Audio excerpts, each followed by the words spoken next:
Sa isang malayong lugar sa silangan, mayroong tirahan ng mga duwende doon. Tinatawag nila itong Barangay Fantasia. At dito ay may isang duwending napakakulit. Lahat ng utos sa Barangay Fantasia ay sinusuway nito. Siya ay si Duwendino. Isang araw, pinalaya si Duwendino sa Barangay Fantasia.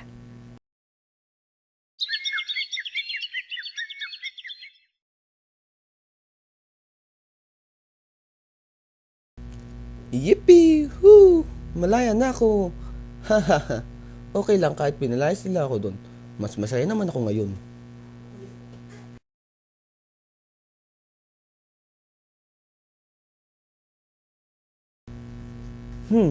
Duda ako sa tatlong batang yun.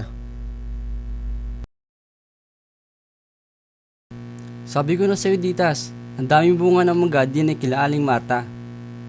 Oo nga ay, marami tayo may papasalubong kay nanay. Tama na nga yung kwentuhan niyo diyan. Baka may makakita pa sa atin dito ay.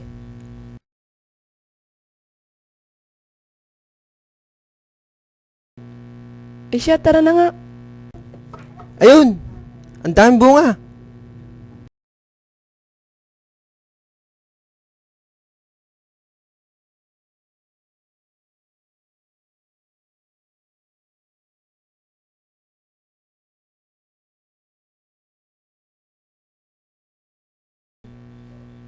Oras na umakyat sila sa puno, madidikit sila at hindi na makakaalis. Akyatin na yung puno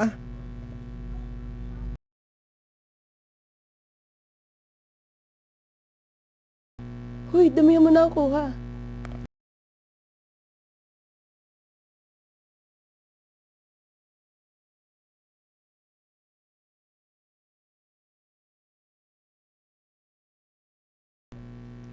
Hindi sila nadikit sa puno?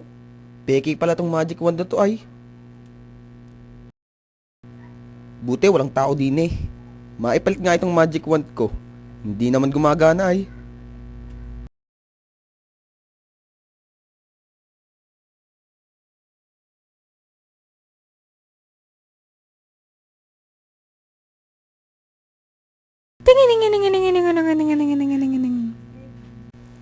Hindi mo ba alam? Walang malilihim sa akin, Duwendino.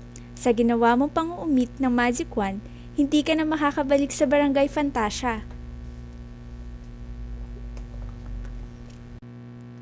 Naisip ni Duwendino, maaaring wala na rin bisa ang kinuha niyang magic wand.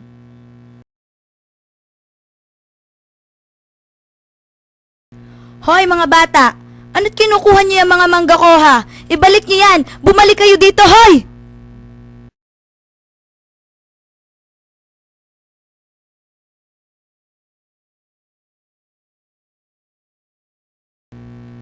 Nay, ito na po ang mga mangga. Ninakaw po namin kila Aling Marta gaya ng bilin nyo. Aba ay mabuti. Talaga ako'y linglihin na sa mangga. Oh, bibigyan ko kayo. Salamat po, Nay.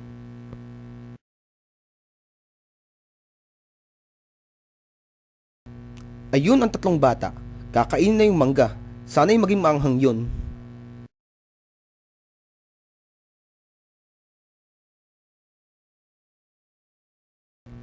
At kinain na nga ng mga bata ang mangga. Nang biglang...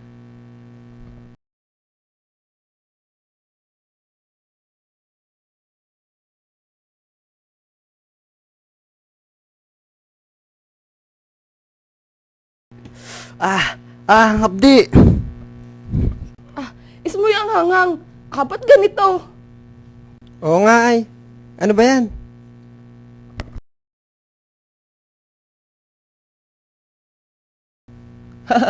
Hindi nga sila nadikit sa puno kanina. Pero ubod naman ang hanghang mangga. Hindi man tumalab ang ginamit na magic wand ni Duwendino. Nagkatotoo naman ang iniisip ito sa tatlong bata. Samantala,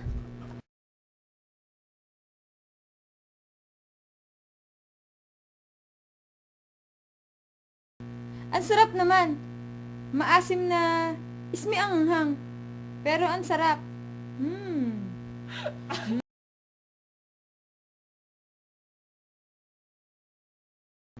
Well, sabi nga ng kano, all is well that ends well. At dito na nagtapos ang unang paglalakbay ni Duwendino. Kaya kayo, huwag magnanakaw ha, baka makarma.